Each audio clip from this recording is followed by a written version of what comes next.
Madam Clerk?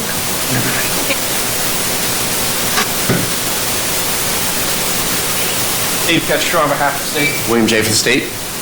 Ma'am, good morning. Can you raise your right hand? Madam Clerk will swear you in. Please swear or affirm that the testimony you give shall be the truth, the whole truth, and nothing but the truth, so help you God. Yes. All right, ma'am, good morning, rather. Could you state your full name and date of birth for the record for me? Sarah Boone, 101077. Okay, we had a hearing this Monday on August the 5th. The court had entered a scheduling order and notice of hearings.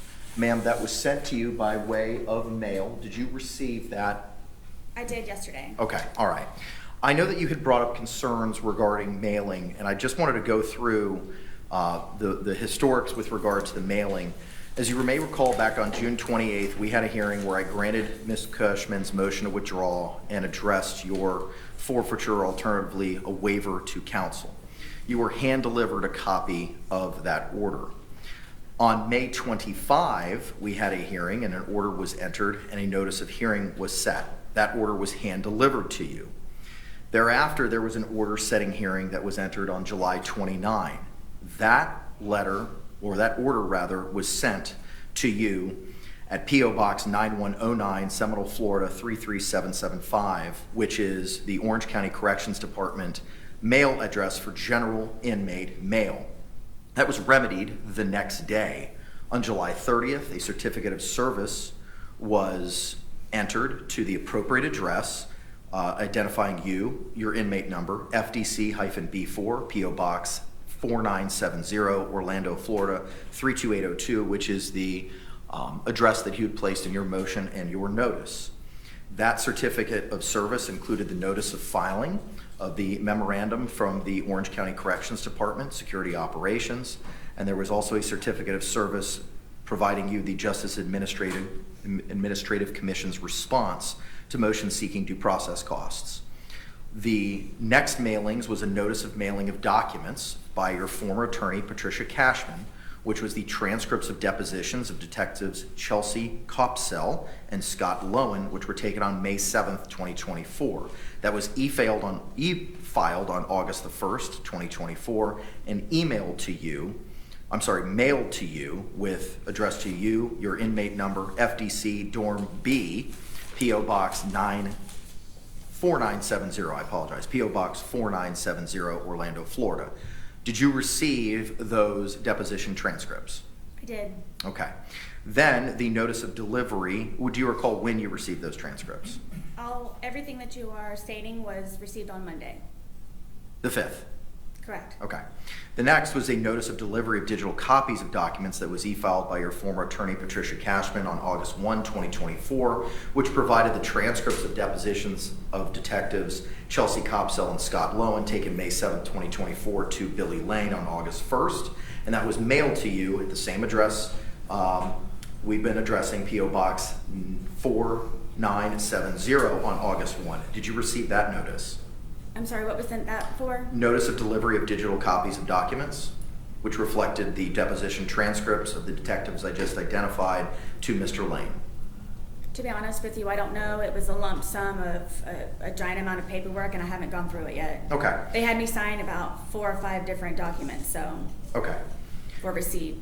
And the last was a certificate of service that was just e-filed on May the 5th, which was provided to you as well on August the 5th. It was provided to you on August the 5th at the P.O. Box we've identified by way of U.S. mail, which was a copy of the order authorizing the defense to incur costs for private investigator and the scheduling order and notice of hearings entered August 5, 2024. Have you received both of those? I did, and I had questions on that, please, whenever. In just a moment, ma'am. So I know that there was a concern with regard to mailing and things purportedly not being timely provided to you. There was only one order, the order of July 29th, which was sent to the general mail delivery, and that was remedied the exact next day on July 30th. So that clerical error as to the wrong address was remedied one day after the original order was sent out on July the 29th. I just wanted to put that on the record and again, identify for you, ma'am, that nothing's being withheld from you and everything is being timely served to you as required. Now, you had questions about the JAC order. I will revisit those in just a moment. I've got a sticky with regard to that. And I was going to say, please, if I may, about the address. There were 2 or 3 different documents that were uploaded to the tablet. So those 3 documents, without knowing specifically which ones they are, those were also sent to P.O. Box 9101. I don't know what you're talking about. You were talking about supposedly just one document that was mailed to the incorrect address. It was more than one. That's not correct. Court scoured the court file this morning, ma'am. The court has not filed anything other than what I've identified since that June 28th order where you were representing yourself pro se. So that is incorrect. Is it something that I need to record and bring back, or is it that big of a deal? I can't answer that question. That may call for me providing you legal advice. Okay. But I can't tell you that other than the July 29th order, which was remedied the next day, everything has been sent to the appropriate legal mail address as provided by the Orange County Jail. We've had this hearing today to address a couple of things based on the scheduling order and notice of hearing that was entered August 5. The first was the digital evidence issue. I've been advised, I think through Mr. Lane, who I do see in the courtroom. Mr. Lane, if you could come on up, sir, so Madam Clerk can swear you in.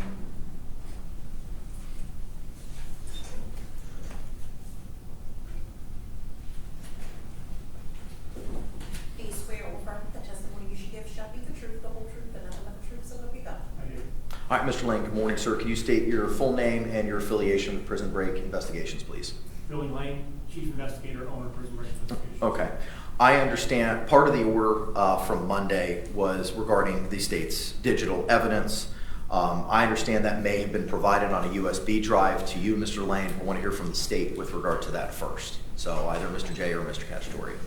Yes, Your Honor. We have tendered to Mr. Lane a copy of our the exhibit list with our expected items of evidence that will be received, along with expected witnesses that, to be called at the trial. A copy of that was provided on the USB with the exhibits, the witness lists, also proposed jury instructions, and a stipulation as to victim ID for her review as well. Okay. And when was that provided to Mr. Lane? Just now. Okay. All right. The witness and exhibit list that is included on that USB, do you have hard copies? I do, Your Honor. I would like to file them in open court. That was going to be my next question. Okay. And I have a copy for defense Okay, very good. as well. Debbie Bruce, if we can get the copy of the witness list and the exhibits and take that from Mr. Lane and provide it to Ms. Boone. And Your Honor, the state's position is that given that our exhibit list contains within it a witness list as well, we would ask that that document be sealed the way the witness lists are routinely sealed. A copy of that request to seal is there with the notice of the witness list on the initial page before our notice of the exhibit list. What I have in front of me is the notice of provision of witness list and then the notice of expected evidence and witnesses in trial. I don't have an order or... It wouldn't be an order, it would just be that first document you read, reference, the notice of provisional witness list. Got it. Okay, thank you. All right. Anything else with regard to the expected evidence and digital evidence? No. Okay, so just for my own understanding, there are 9 files on the USB drive that are digital in nature. Is that correct? Yes. Okay, all right. And those are all on the USB drive that is going to be provided to Ms. Boone? Yes, they're broken down by folders. And the folders, or the names of the folders, do they match the names in the digital evidence list? They roughly match. I believe that on there may be some slight change of terminology from, I believe, files found on iPhone as opposed to suitcase, videos, and still shot. Okay, all right. State, anything else to add with regard to the digital evidence? No, I also have a copy of the thumb drive as well that Mr. Lane has had an opportunity to copy for his client that I can tender they're intended to Mr. Lane to tender to his client. Is that different that we've already given him? He had an opportunity to copy it, but this would be their copy to retain. Okay, all right. So you can go ahead and provide that. Do you want to mark that as an exhibit for the purposes of the hearing? I guess not, since it's going to be transferred directly to Mr. Lane. Correct. Okay, all right. You can go ahead and give that to Mr. Lane. All right. Ma'am, or Mr. Cacciatore, any other questions? Anything else you want to bring to my attention with regard to the digital evidence? No, Your Honor. Okay. Ma'am, have you had the opportunity to review the notice of expected evidence and witnesses at trial document that was just provided to the court and yourself this morning? I did. Okay. Do you have any questions with regard to the digital evidence, which are paragraphs 1 through 9 on the first and second pages of the notice? I don't know what the majority of them are. Is this part of the evidence that was supplied to me on all of the USB drives that was supplied also? Yes, this is a pared down. All of the items referenced in our notice and provided on the USB have already been previously disclosed and given to defense. Okay. Any other questions? Yes. Yes, on the USB drives for the laptop, it's not compatible with the USB drives for some of the files, so I cannot open a majority of what are on both of the USB drives. What do you mean you cannot open a majority? What can you not open?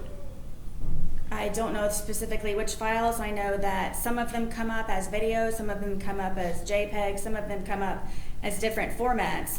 But there's an entire page of multiple icons that come up, and every time I try to open one, it won't let me review it. Okay. So I don't what know. does it say? I don't know. I moved on from that to try to go to other programs, so I don't know. I figured it would be something that I might be able to speak to Billy about when he came to see me early next week. So, but I'm just stating to the court now that's one of the problems that I'm having with the laptop. But you said it's a majority, but you can't identify specifics for me, and that's what I'm trying to figure out. What is it that you're not able to look at? It doesn't identify what they are because of the amount. When I click on a particular file, there's a file inside of a file inside of a file. So when I try to open one of the files, all these different icons come up. So if I try to click on one, it says unavailable. So I keep trying to go to the next one, the next one, and the next one, but they're all the same format, so I can't open any of those. Okay. And how many times has that happened? The one time One that file, 10 files, 20 files, 50 files, or was it just a one time and then you moved on to something else? I don't know how many files were in it because I didn't bother to waste my time on trying to open.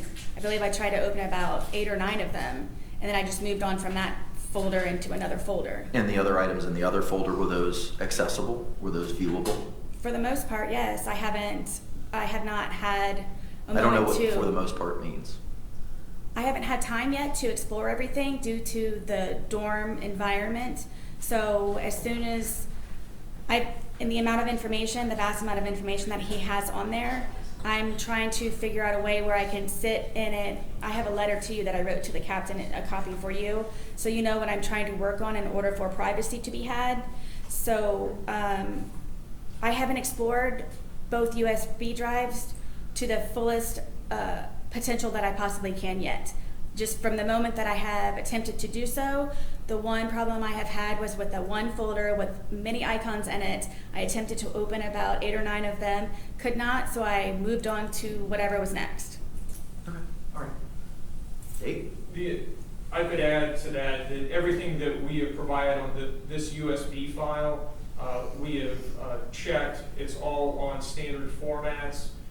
For instance, the public surveillance video that's referenced in our notice, we included both the original Publix files from there, and then we also had those files converted to VLC because they are easier to play in VLC. So if she clicks on that folder, she can click again on a subfolder, and she will find the VLC files for where the Publix video has been converted. So everything in there should be standard JPEG, VLC, and also believe an MP4 for some audio-only files. Okay, all right. Ma'am, do you have any other questions with regard to the digital information or digital evidence identified in the notice that the state's provided the court and yourself this morning? That was what was just handed to Mr. Lane. So, Mr. Lane, you and I would go over that when you and I meet. I will be meeting with you tomorrow.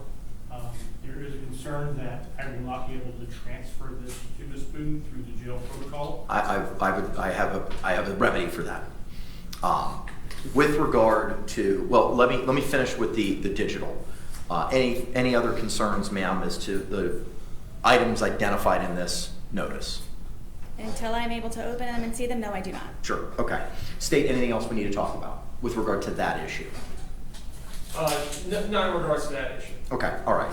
So, Mr. Lane, I'm going to ask that you take possession of that jump drive that was tendered to you in court this morning, and you advise the court that you're going to be meeting with Ms. Boone tomorrow. Is that correct? About approximately what time are you going to be meeting with her, if you know? 9 a.m. Okay, all right. I have had the opportunity to have further conversations with Major Muhammad at the jail, including conversations regarding the physical documents. Ma'am, are you still requesting hard copies of the documents? I am. Okay. The jail has advised me that they've had conversations with you related to any other property or legal documents that you may need. Have you ever advised the jail that you have everything that you need and don't need anything else? No, one of the sergeants came and spoke to me yesterday, miscommunication of some sort, where I explained to her what I'm trying to do with purging my property and the property department so I can anticipate those discovery hard copies. Was that Tracy Hall? No, that was Hall. Her last name is Hall. So it was Hall, H-A-L-L, correct? Yes. Okay. But someone sent her to me to see me, so I just don't know who that was. Who was it you communicated with yesterday regarding your personal effects that may have been in a property locker? Miss Hall. Okay, all right, thank you. Do you know Miss Hall's first name? I don't know any of the officers. Okay, all right. So in conversations with Major Muhammad, they are going to be able to accommodate you having your paper copies. So Mr. Lane, I know that you took custody of those and have had them. So tomorrow, when you meet Ms. Boone at approximately 9 a.m., you will meet Mr. Muhammad as well. Well, let me ask this. Are you able to go to the jail today? I can, yes. Okay, so I know for a fact that Major Muhammad is available today, and he may be expecting you to arrive today. If you are able to provide to him the banker's boxes that were identified as A and B and that jump drive, and then provide the court with a notice as to when and what time and that to whom you gave it should be Major Muhammad, those items, so we can file in the court file. And those will then be, the digital evidence will then be provided with the laptop in accordance with the protocol that we've gone over previously, and Major Muhammad will make sure that Ms. Boone has access to the hard copies. So after conferring, well, let me ask this. State, do you have any other position with regard to the motion that was set to be heard today, the defendant's motion regarding seeking her hard copies? No, Your Honor. Okay, so for the record then, that motion will be granted. The motion for defendant to lawfully receive, review, utilize the original hard copy discovery, 2 boxes A and B, submitted to the court by former attorneys on June 28, 2024 for preparation of trial in her criminal case. As ordered, Mr. Lane will deliver those to the jail today and seek to have them delivered to Major Malik Muhammad, along with the digital the USB drive with the digital evidence. Mr. Lane, the deposition transcripts of Detectives Chelsea Copsall and Scott Lowen were purportedly sent to you on August 1st. Did you receive those from Ms. Cashman? Yes. Okay, were they a part of the 2 USB drives that we addressed on August 5? You had the smaller one, which was everything you digitized from the 2 boxes, and then you had the larger one of other materials that you had been given previously.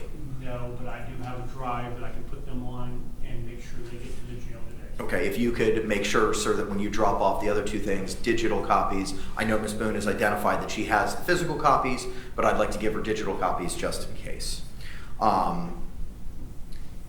State, do you have any questions with regard to the court's directive to Mr. Lane regarding the hard copies, depositions of the detectives, or the digital evidence the state may seek to admit in trial? No, Your Honor. All right.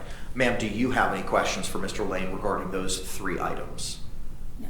Okay. Can Mr. Lane be released? Yes. Okay. If you want to, can he be released, ma'am? I guess I'll see you at 9.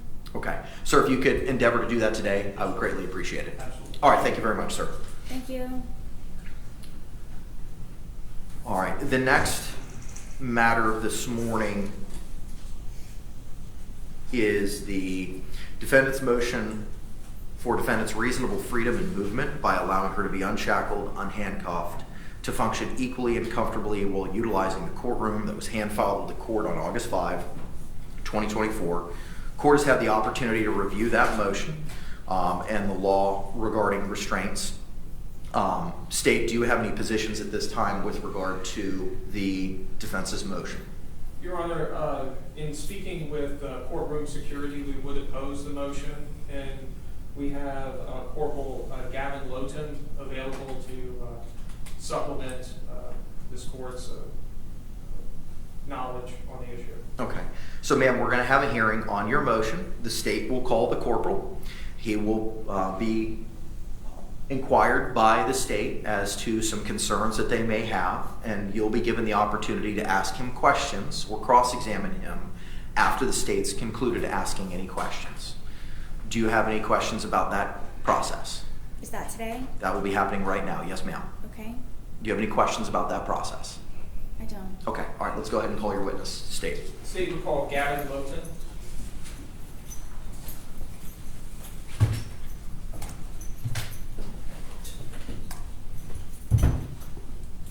Do you swear or affirm that the testimony you should give shall be the truth, the whole truth, and nothing but the truth, so help you God? I do.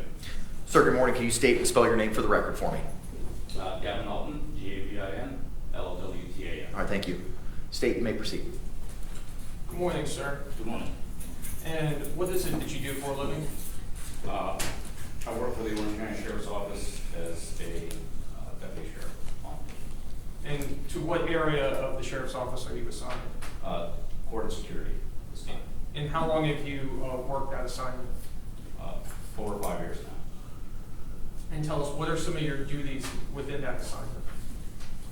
I supervise the deputies in 2 felony courtrooms and 1 civil courtroom. And are you familiar with the defendant in this particular case? Just through research that I've done on her, I don't have any personal knowledge of the defendant. And what, in regards to that research into the defendant, what is your position as the head of security regarding her request to be free from shackles? I do not believe she should be free of shackles. And why is it that you have come to that conclusion? Based on her current charge of second degree murder, she also has previous domestic arrest for battery by strangulation. She has 3 separate incidents at the jail for non-compliance, where she was told to attend her court hearings, or scheduled court hearings, and she refused to do so. And then even when the corrections officers told her she could be charged with contempt of court, she still refused to attend those hearings. Those kind of, when you combine all that, to me it shows a propensity for violence and not wanting to follow lawful commands and orders of law enforcement personnel.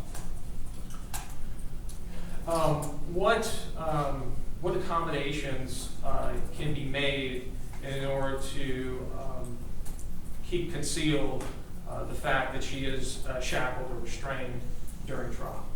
So when the defendant is here, she would just be in leg restraints. She wouldn't have the belly chains. She wouldn't have handcuffs on.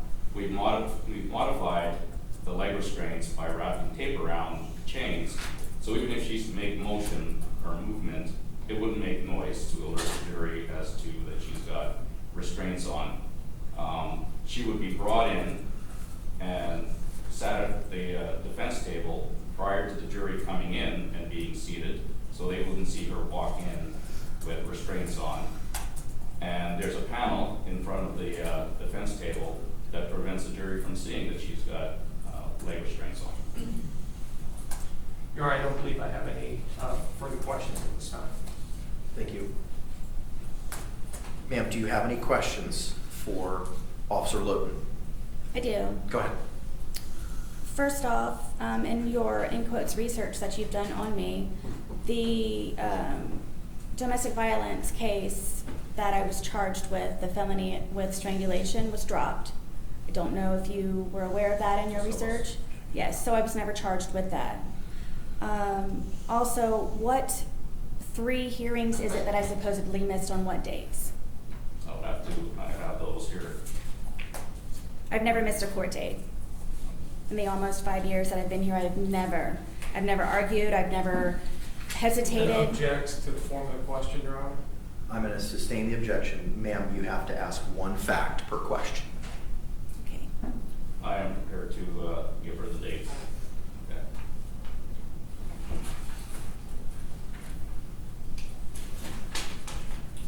On September 15, 2023, that was one of the times you refused to attend. October 16, 2023, and January 28, 2021. And do you know what those were specifically for? For court attendance, wherever you were scheduled for that day. For a hearing or pretrial or withdrawal? I don't know. This is just information from the jail where the corrections officer said you refused to attend your hearings. So is that on record that I have supposedly refused these 3 dates to appear in court? At the jail, yes. Who is your contact, please? I've never missed a date. This is a database that I got this information from. Do you know when it was last updated? I don't know. Okay, so do you know how I have never missed a court date to the present date? I don't know specifically what these 3 dates are for, in order for me to have supposedly denied going. Do you know the name of the officers for each one? You do? Yes. Please. For the September 15, 2023, it is Corrections Officer Portia Hines, Could you spell her last name, please? Hines. And you said the date was 9/15/23? Correct. Okay. And if you would like, I can read her comments in her report. Sure. At approximately midnight, I informed inmate Boone, Sarah, that she was scheduled to appear in court today. Inmate Boone stated she did not want to attend court. I advised her that her absence could result in being held in contempt of court. Inmate Boone stated she understood and continued in her decision to refuse. Corporal L. Cameron was notified. This report is being generated for informational purposes. But it doesn't say what it was that I supposedly refused. To attend court. It doesn't say specifically what your hearing is for. Okay? Second one, it'll be Officer Christy Green. And what is this date for? I'm sorry, what's that? Which date is it that you're referencing? That's going to be October 16, 2023. Okay, and I'm sorry, the name? Green, Greene. And what was the first initial, please? K. Greene. Yes. 10/16/23. Yes. Okay? And the third one is January 28, 2021. And the officer is Jasmine Scribner. Scribner. What are the comments, please, for Green? At approximately 0300 hours, I advised inmate Boone, Sarah, that she was on the schedule to attend downtown court. Inmate Boone stated she did not want to attend court. I informed inmate Boone that if she fails to attend, she could be held in contempt of court. Inmate Boone acknowledged she understood and continued with the decision to refuse to attend court. Corporal Ward in the Booking and Release Center transport officer was notified. All proper notations were made in the IMS. Okay? And January 28th? Approximately 03:34 hours, inmate Boone Sarah was advised she has downtown court and to start getting ready. Inmate Boone stated she did not want to attend court. I informed inmate Boone that she could be charged with contempt of court. Inmate Boone still refused to attend court. Corporal Hall and the Booking and Release Center transportation officer were notified of this incident. This report is being generated for informational purposes only. And all of those comments were made on the day of, that I supposedly refused. I don't know when they entered that. It doesn't state in their IMS, in their program? It might, but I didn't take that information down. Okay, so I'm trying to figure out how I know all three corporals and the sergeant, so I've never refused court. There's no reason for me to want to refuse court. I'm going to object this to ask and answer. I'm going to sustain the objection.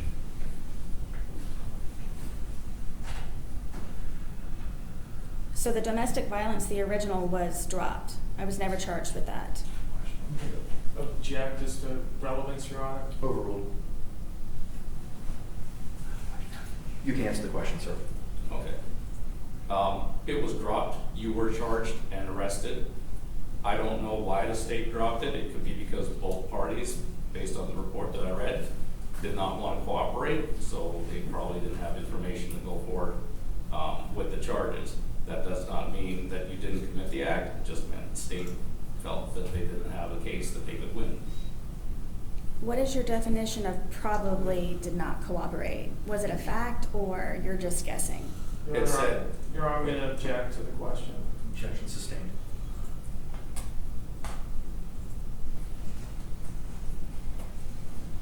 Both of the charges were dropped for Mr. Torres and for myself was because we did cooperate and there was not enough information. And we received documentation in the mail, both of us, for the reasons why it was dropped. Your Honor, I'm going to object this to the form of the question. It's not a question, it's a statement. Sustained. Forgive me, because I don't know what I'm doing. I'm trying to provide my information for what it is that I'm being accused of. I don't know if I'm doing it the wrong way, apparently, so I don't know I don't know the protocol for this. I'm just trying to answer my accusations. I understand your position. I cannot tell you what to do. I cannot provide you any legal advice. Okay, I'm just stating to the court that I'm doing my best with being uneducated in this situation. That is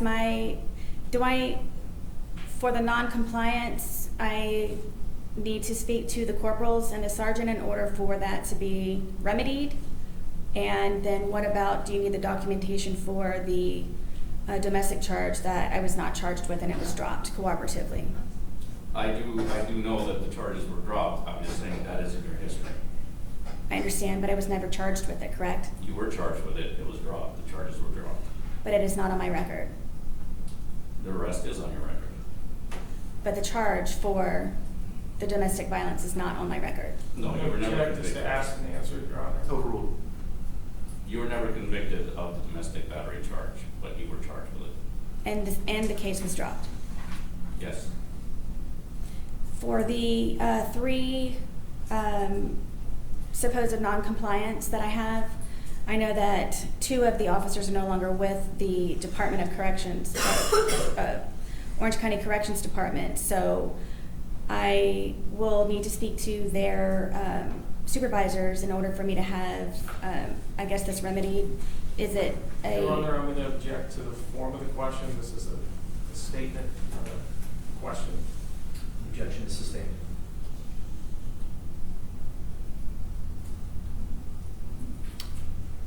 I guess I will provide information to you for the non-compliance occurrences that I'm being charged with. Your Honor, again, I'm going to object as to, that's not a question, it's a statement. The objection is sustained. I know this is a lame question, but what does sustained mean? That means the state's legal basis for you asking that question is correct, and the court will not permit you to ask that question Thank you. in the way that it may be asked.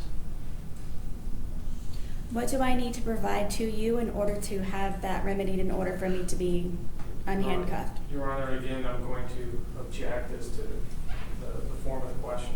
Overruled. Whatever documentation, but I believe that the decision as to whether or not you'll be in restraints will be made today. I understand, but it can be made. What's that? The decision in order to be unhandcuffed. Correct. I suppose if you have documentation to say that this was all fabricated, then I wouldn't be able to use this. Correct, as you telling me about the domestic violence. That cannot be used against me either. It is still part of your history. I can bring it up. Right, but just to clarify and conclude, I was not ever charged with that. Again, I'm going to object as to ask and answer. Sustained. Okay, do I provide this information to you? You can provide it to the state. Okay.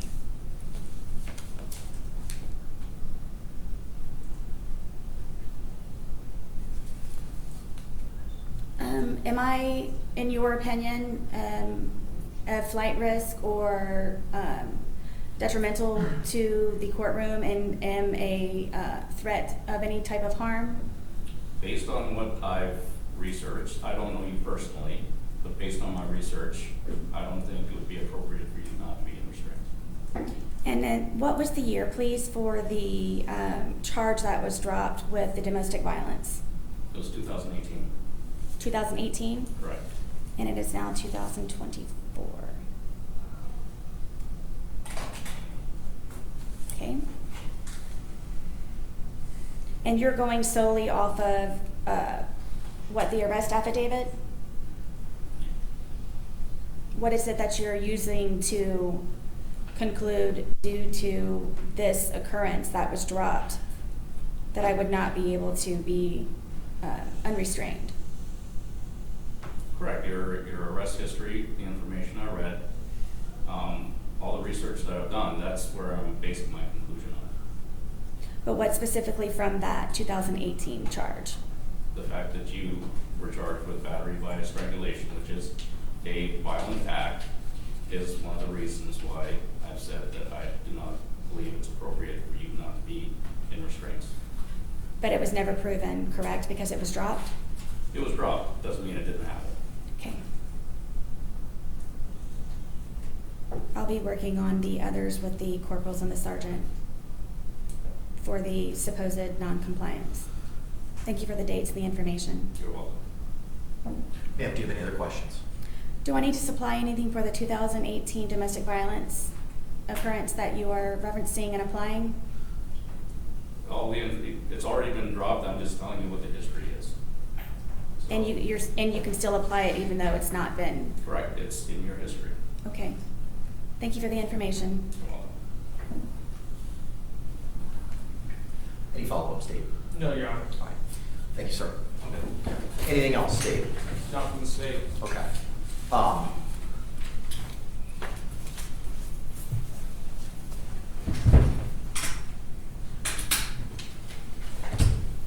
see Deputy Barnett here. Could you come up, sir?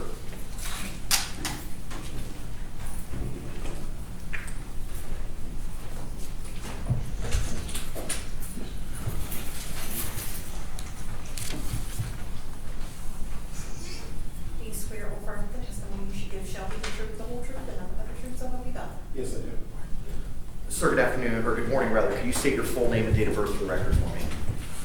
My name is Chad Barnett. And not your date of birth. Sorry. Could you spell your name for the record? C-H-A-D-B-A-R-N-E-T-T. And what are your duties and responsibilities here at the Orange County Courthouse?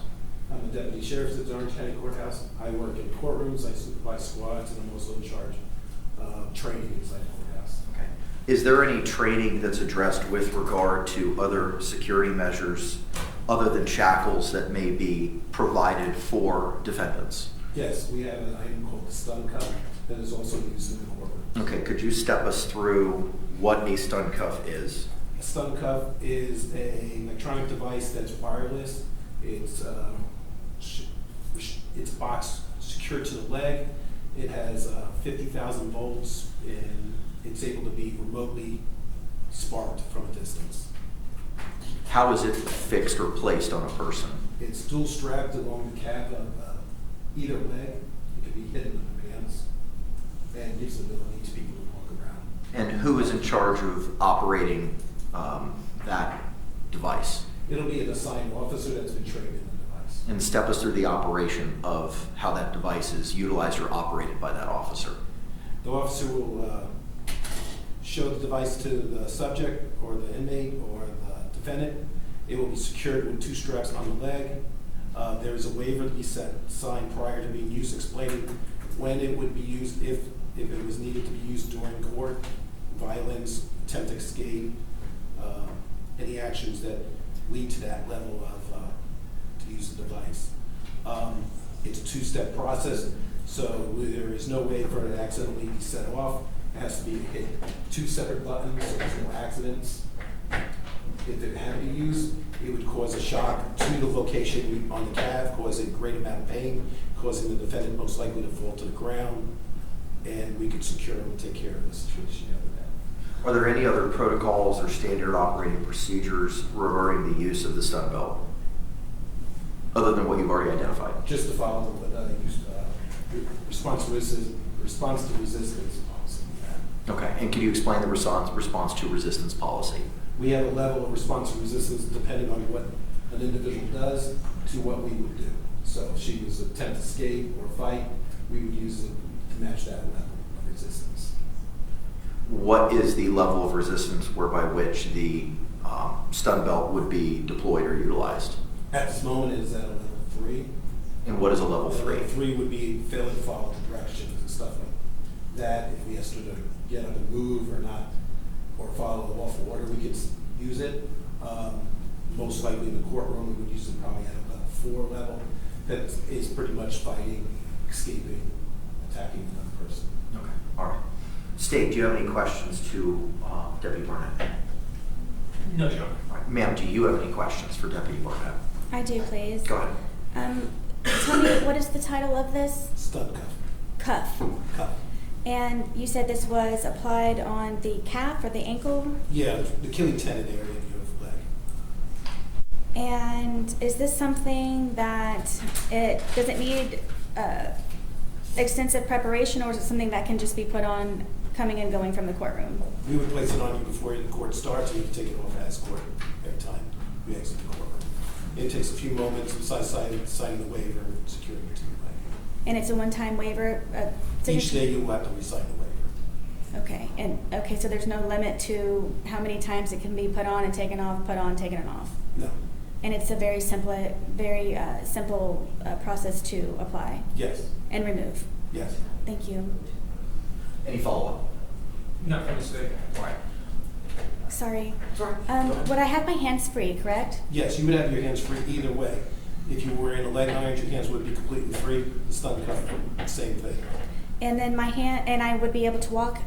You would be able to walk with the stun cuff freely, yes. So hands free and able to walk? Yes. Thank you. Any other follow-up? State. No, Your Honor. All right. Can Mr. Barnett or Sergeant Barnett be released? Yes. Ma'am, can he be released? Yes, thank you. Thank you, sir. State any argument, any further witnesses, evidence, or testimony with regard to the defendant's shackle motion? No, Your Honor. Ma'am, do you have any other things that you would like to tell the court with regard to your motion? I don't understand what Sergeant Burnett was that you all providing me an option? There is Florida Supreme Court case law addressing reasonable measures for movement by a defendant in the courtroom. So that is an option? Reasonable measures. Yes. Okay. Do I need to supply the information in regards to the supposed 3 non-compliance before that can actually be made an actual option? I cannot answer that question because that would be me providing you legal advice as to what you could, can, or should do, and I cannot do that. Would I be able to be unrestrained with that information? I think that would come down to the argument of yourself and from the state as to what the local court has to consider with regard to your requests and your motion and what the law is in the state of Florida. If I may make it clear also, I'm simply just asking to be unhandcuffed so I can write and move properly. I'm not trying to maneuver the courtroom and so on and so forth. I simply just am asking to sit here being unhandcuffed so I can write without taking skin off of my wrist and being extremely uncomfortable. Okay. Ma'am, thank you for that clarification, because when I read your motion, you asked to be unshackled, to have freedom of movement. And I interpreted that as you wanted to move as everybody else may be able to move in this courtroom, as Mr. Cacciatore has moved around, how other persons have moved around. And it wasn't only limited to your hands. I thought it meant to your entire person based on what it is that you were seeking in your motion. So just for the purposes of my own clarification, is your motion only seeking to have your hands not bound so that you could move your hands, but otherwise shackles that may be on your legs would continue to stay there? Right, I don't currently have shackles, but I don't know what is in regards to trial procedure. And in regards for you not having the clarification of me just wanting to be unhandcuffed, is it my responsibility, or I don't know if you can answer this, but you don't ask questions, which is what got me in this predicament from the get-go of having no counsel, because no questions were ever asked to me. Just for the majority of my motions and letters and so on that I have supplied the court for more information to try to intervene and help, it's just gotten me into hotter water and no counsel and still restrained. So is it something that I need to specifically clarify going forward, or is it something that you have the ability to ask me questions so you have a better understanding? Generally, I don't know that I can answer that question because it may call for me providing you legal advice. If I'm asking questions, it's because I'm trying to clarify things from my understanding. I cannot ask questions on your behalf. I cannot ask questions for you. I cannot assist you in any process, be it this hearing or at trial. Right. Yes, I understand. I wasn't asking for assistance. I was just trying to understand by you not asking questions in regards to my motion about being unhandcuffed and unshackled simply meant just my handcuffs. Ma'am, I reviewed your motion to be unshackled, unhandcuffed, and allowed reasonable freedom to movement and functioning accordingly, equally, and comfortably while utilizing the courtroom. All normal movement of the defendant's hands is as a whole freely, properly, successfully accomplish any task that is needed. Asking to be unshackled and unhandcuffed, the defendant is simply requesting equal, comfortable, functional movement to achieve advancement in her forfeited right to counsel by the court, which will greatly enhance the productivity and progress for the defendant and the completion of her defense in her criminal case in preparation for trial. Your wherefore clause specifically asks to be unshackled, unhandcuffed, and allowed reasonably freedom in movement to function equally, accordingly, and comfortably in the courtroom. I took that as you wanted to move around. You did not want to be shackled, which would be your legs as well, and you did not want to have handcuffs. If you're telling me now that all you're asking is your hands to be free, that's respectfully not what your motion says over and over and over again, as I've just read. So if you would like to clarify for me now at this time, you can, as to what it is that you're asking of me. Yes. Handcuffed, I would like to have these handcuffs removed from my wrists. Okay. In regards to the unshackled, I know at some point I would have to maneuver, I'm guessing, in the courtroom for trial. So I didn't want to have to wait last moment to have to do another motion to be unshackled if that's what my option is, because I don't know. So I was just trying to be transparent prior so you would know what it was that I was hopefully expecting. But first, go ahead. It's just handcuffs means unhandcuffed. And if for trial I have to be shackled, to be unshackled. Okay, and when you say unshackled, what do you mean by that? Just so that we're all on the same field. Shackled, as far as my understanding is from being shackled, means that I have this along with my waist, along with my ankles. So unhandcuffed is simply for the hands and the wrists, and then unshackled would be for my ankles and for the feet. And is that what you were seeking for trial purposes? I didn't know if I was going to be shackled or not, so that was why I was trying to be transparent and up forward by doing so now to make the court aware that that would be a request of mine at the time. Okay, all right. So you would be seeking to be unshackled, no leg restraints, no arm restraints at trial, right? Please, Okay. yes. Would you also be asking of the court to move around the courtroom when trial would take place? I'm not sure if this is considered legal advice, but I don't know. I know from seeing other trials, the state and the defense, they maneuver the courtroom in front of the jury, so on and so forth, and they hand things back and forth. I would have to have other movement other than me sitting here.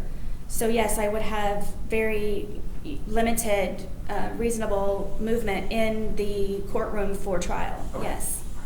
Is there anything else, ma'am, that you would like to tell me with regard to what you were seeking in your motion, to be hands-free, for lack of a better word, during any hearings that we may have, and then to be hands-free, unshackled with your legs, and to have movement in the courtroom during the course of the trial? Is there anything else that you'd like to tell me about those requests?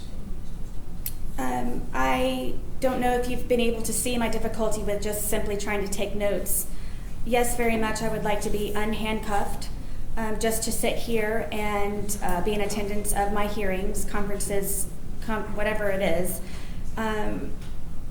For the trial, when the time comes for any limited movement that I would have, the stun cuff, I would sign the waiver now. Just whatever it is that I can do in order to enable myself to be able to have the same comfortable atmosphere and movement and equal opportunities just as everyone else.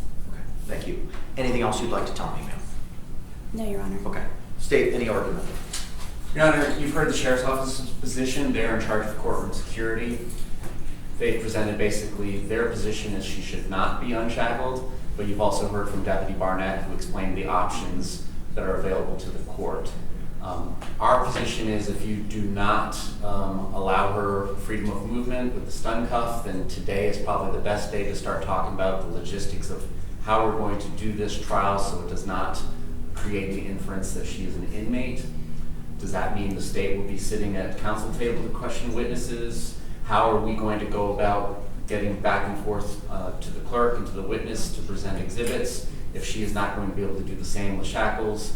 So we just want to bring everything to the court's attention so we can get it all settled today. I agree, which was the purpose of why we wanted to set it for today, to address all those circumstances and again, think ahead.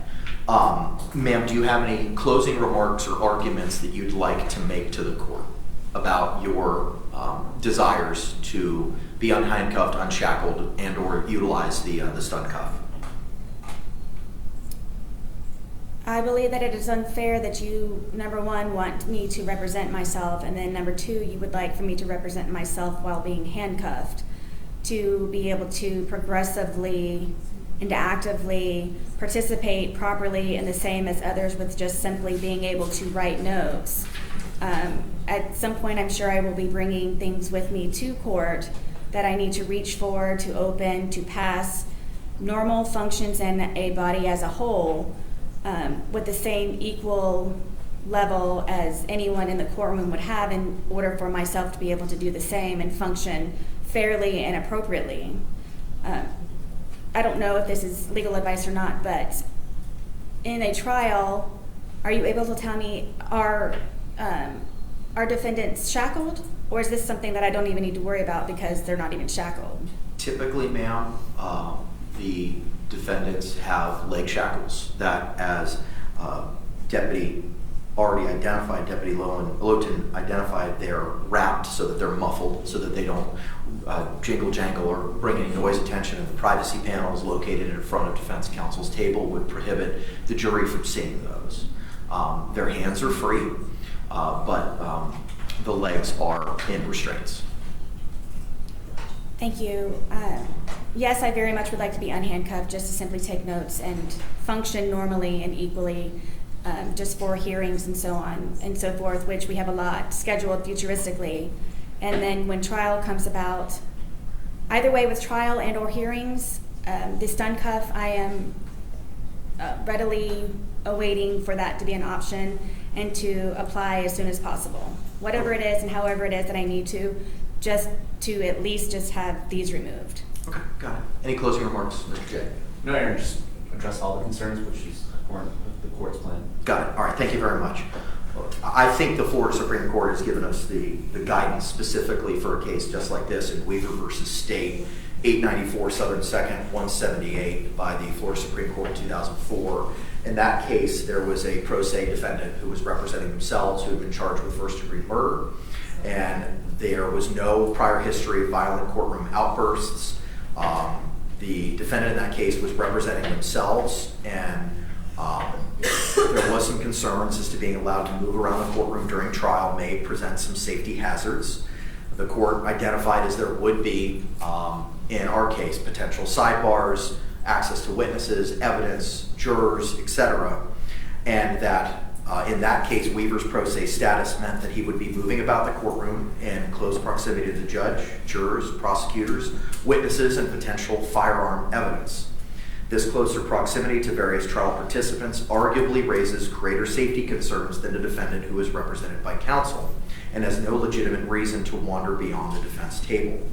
Given those circumstances in which a defendant is charged with first-degree murder who is representing himself and moving about the courtroom in close proximity to trial exhibits, especially adverse witnesses, the trial court did not abuse its discretion, even though Weaver had no prior history of violent courtroom behavior. In the Weaver case, the Florida Supreme Court found that the trial court's utilization of a stun belt was not so prejudicial when measured against the other alternative forms of restraint, and whether those alternatives are less prejudicial or viable. There was virtually no alternative to a stun gun given the visibility of other restraints and the security concerns posed by Weaver's pro se status in that case.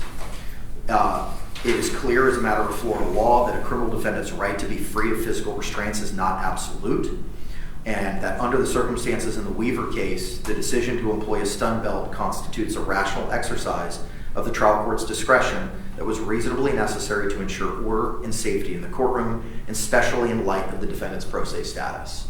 In that case, we had a firearm. It was first-degree murder. Here we have second-degree murder. The incidents identified by Officer Lotan as to non-compliance in jail for purportedly refusing to return to show up in court, and the charge itself. The charge itself has some level of concern because it is a second-degree murder, but I don't see how where we are right now is not on all fours with Weaver, especially coupled with Ms. Boone's acquiescence to utilizing the stun cuff and saying she'd sign the waiver today. She doesn't have to. You'll have to sign the waiver when we get to trial. So unless I hear anything alternatively from the state, the courts would grant the motion that she would be unhandcuffed for any hearing we have moving forward.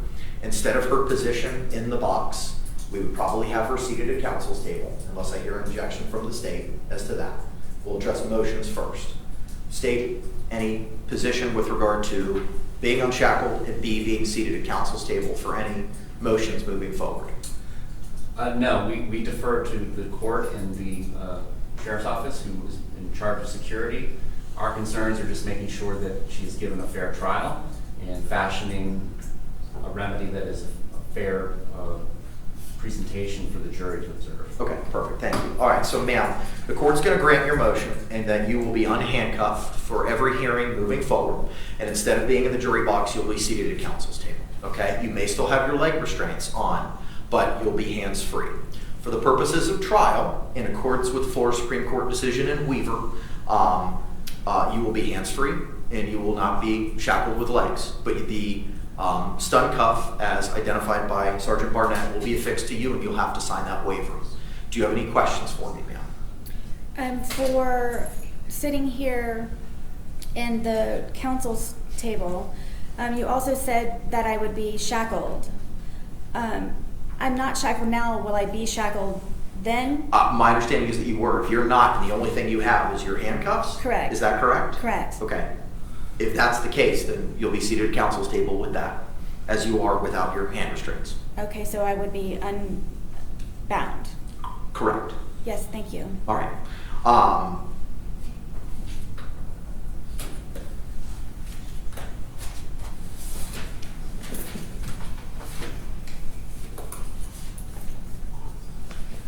The other item I have on, yes, sir. I think the sheriff's office is looking for clarification, and I think I am too. Okay. I think the situation is because she has handcuffs on now, she doesn't have leg restraints, but for hearings, when her hands are unrestrained, her legs would be restrained. Okay, I'm getting a thumbs up from the deputy in the back that that's the case. Is that the standard operating procedure, Deputy Loden? Okay, so ma'am, so I'll clarify my order. For the purposes of any hearings, you'll be hands-free, but you will have leg restraints. Yes. That's not going to affect any fairness or impartiality because it's just you and me and the state, and no jurors will see that. Yes, sir. Also, Judge, when she's being transported from the jail, she is going to be fully handcuffed with the belly chains and all that. We can take those off In when advance. she gets up here. Yeah, I understand that. I'm just worried about the fairness here in the courtroom, especially when we bring in a jury panel. Okay. And for the purposes of trial, ma'am, you'll have no leg restraints, no hand restraints, your hands free, legs free, but you will have the stun cuff affixed to your leg. And as identified by Sergeant Barnett, you're going to have to sign that waiver every day, okay? Of course, and if I may, if anyone knows, the stun cuff, does it go over clothing or does it have to It be is just- under your clothing, as Sergeant Barnett identified. I have a representative from the Public Defender's Office who I've asked to be here. She's going to have a conversation with you, ma'am, after our hearing, so she can facilitate clothing for you, including pants that would prohibit the jury from viewing that device on your legs. Yes. Okay? Thank you. All right. Does that clarify for you, State? Yes, I just saw them and I thought that I saw the confusion based on my experience and how it's done. Okay. We cleared it up. Thank you. Now, ma'am, that doesn't mean that you're going to be able to wander wherever you want in the courtroom. There's going to be spots where you're going to be able to go to. You're not going to be able to walk all the way up to witnesses. You're not going to be able to walk everywhere that you want. There's going to be places that you're going to have to go to. When we get closer to trial, we'll address the box, for lack of a better word, for where you'd be able to go and not go, and I'm going to give the same limitations to the state, okay? I understand. All right? Are you okay with addressing that later, Counselor? Yeah, I mean, what I would envision is if she needs an exhibit brought to witness, I have no problem getting up and doing that for her. I was going to, either you could do it or I was going to have the deputies do it. So, ma'am, I envision that because you're going to be able to move about freely and our jurors are not going to know that you have any restraints on you and they're not going to be able to see the stun cuff, you can conduct any questions or statements or arguments from where you would like to be in the courtroom, either at counsel's table or at the podium here for you. If you need to approach a witness or you need to provide evidence to someone, I'm going to ask you and the state to both provide that information or that document to one of the deputies, and they'll be able to approach the witness for you, okay? Thank you. All right. Do you have any questions about the court's ruling or the procedures for you having movement throughout the courtroom during the course of our trial? No, I understand, and you said that it would be clarified greater once we get closer to that date. But I would like to ask, please, when the time does come for any exhibits or anything to be handed to jurors, yourself or anyone in the courtroom, is it an option for the state or a deputy, or is it specifically whoever's the closest and can do it faster? So what I'm going to do, ma'am, is I have spoken with the sheriff's office. I'm going to endeavor to have additional security in the office or in the courtroom so that there will be a deputy for basically your disposal be seated closer to you so that if you have a document that you want to bring to a witness's attention or ask them questions about it, you can hand it to that dedicated deputy for you, ma'am. Yes, that is my preference, please. Thank Okay. you. That's what I'm endeavoring to try to do for you. Yes, thank you. Okay. Any other questions about the ruling? No, sir. Okay, so your motion is granted for the reasons stated on the record. Thank you. State, anything to clarify? No, Your Honor. Thank Okay. you. All right, the last issue that I had on my list this morning was the scheduling order and notice of hearings that the court entered on August 5 required the jail to provide the every Monday at 9 a.m. commencing August 12, 2024, a representative from the Orange County Jail shall email to my judicial assistant, email provided in the order, all notebook entries from IMS from the prior week, Monday through Sunday, for every issuance of the laptop and USB device is issued to the defendant. I'm simply changing that to close of business, from 9 a.m. to close of business at 5 p.m. And that order will be hand delivered to Ms. Boone and e-filed to the state today. Okay. Is there anything else, state, that we need to address? No, Your Honor. Okay. Ma'am, is there anything else that you'd like to bring to my attention? Yes, please. Yes, ma'am. In regards to the status report you were just speaking about regarding them providing me with the laptop each day, what is your definition of entries? The protocol, ma'am, that was read to you, that you were given a hard copy of Monday and was also mailed to you on, I believe, the 30th, at the appropriate P.O. box for legal mail. The protocol identifies entries that are in the information management system at the jail for when the laptop is released to you and then returned. Okay, so it's simply just an entry by the officer stating that they gave it to me and it was returned. I'm making that assumption. I'm just relying on what is in the protocol. Okay, well, my concern was they're not stating what it was that I looked at for how long and I don't know that anything. they're going to record that information of the protocol, ma'am. It's Okay. just simply when it's checked out and returned under the protocol. Yes, thank you for that clarification.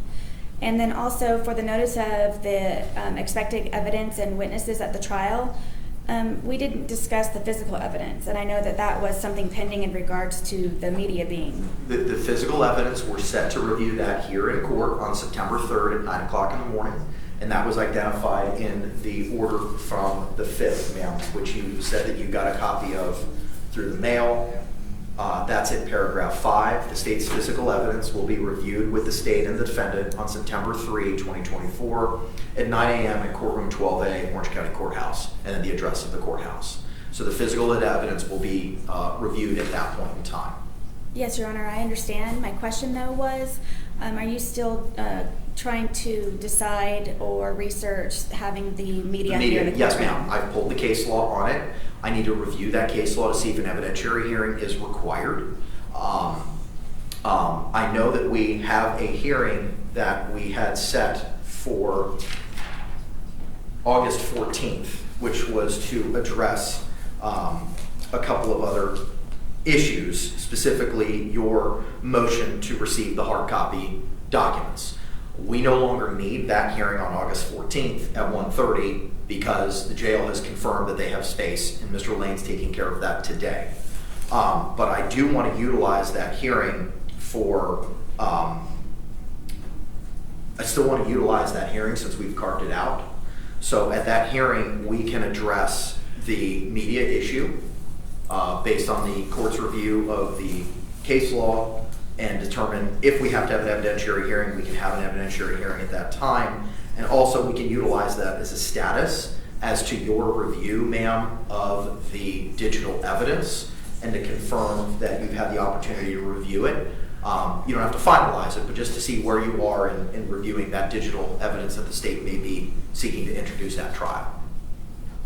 This is for the 14th. That's correct, ma'am. And what is the time, please? 1:30 in the afternoon.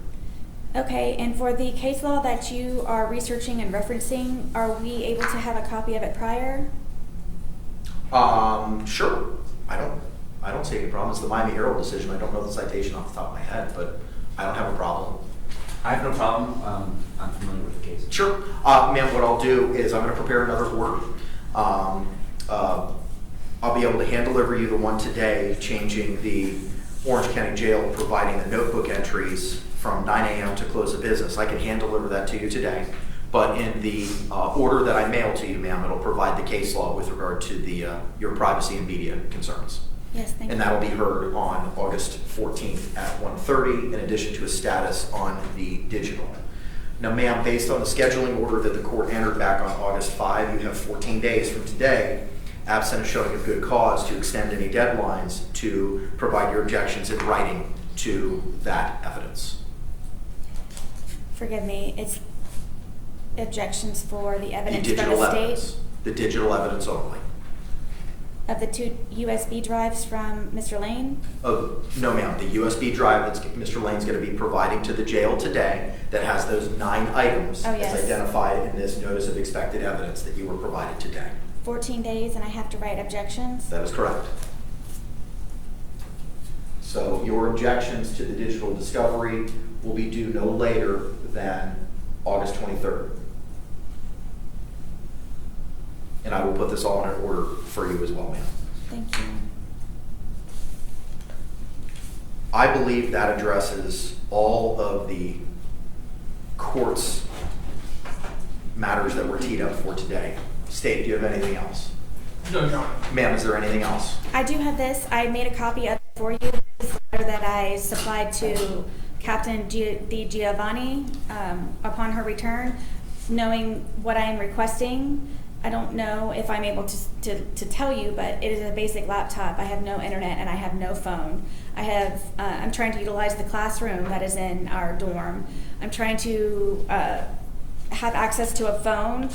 The USB drives, how they're being handled, I feel very uncomfortable with, as I referenced to you prior. They're being taken out of the bags and then paperwork is being removed from those bags, like the protocol security paperwork that I needed to reference, and then they're resealing the bags.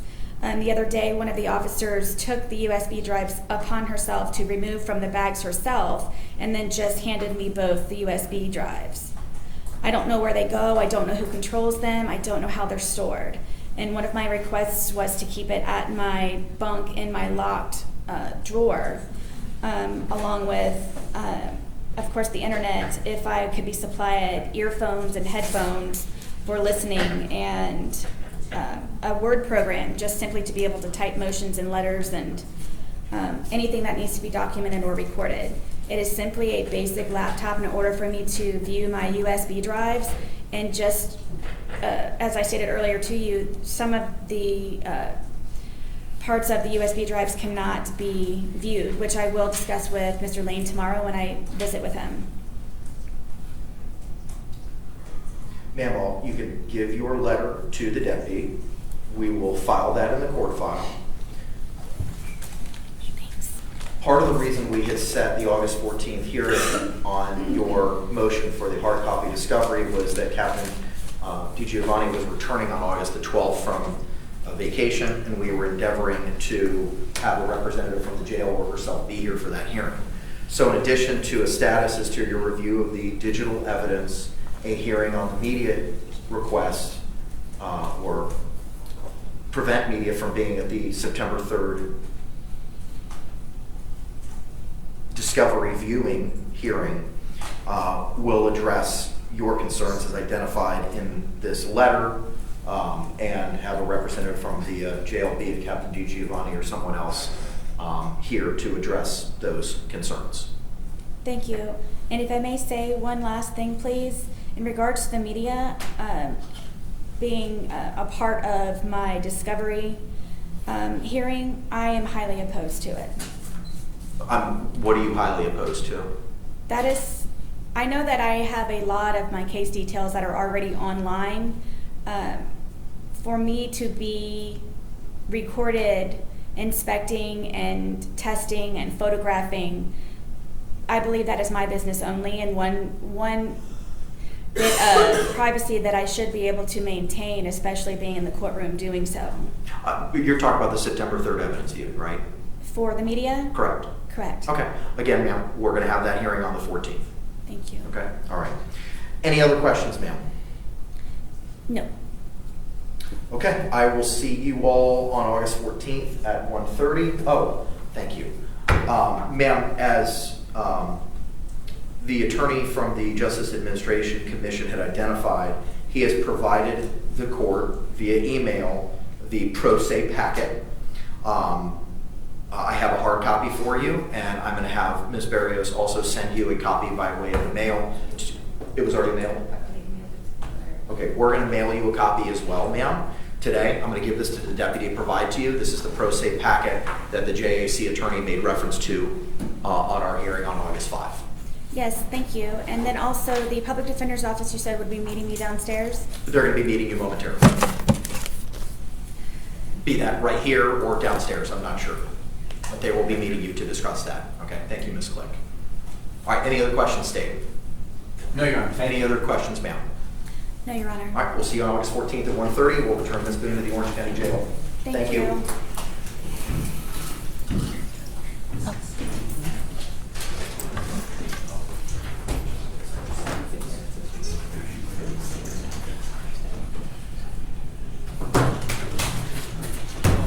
Bruce.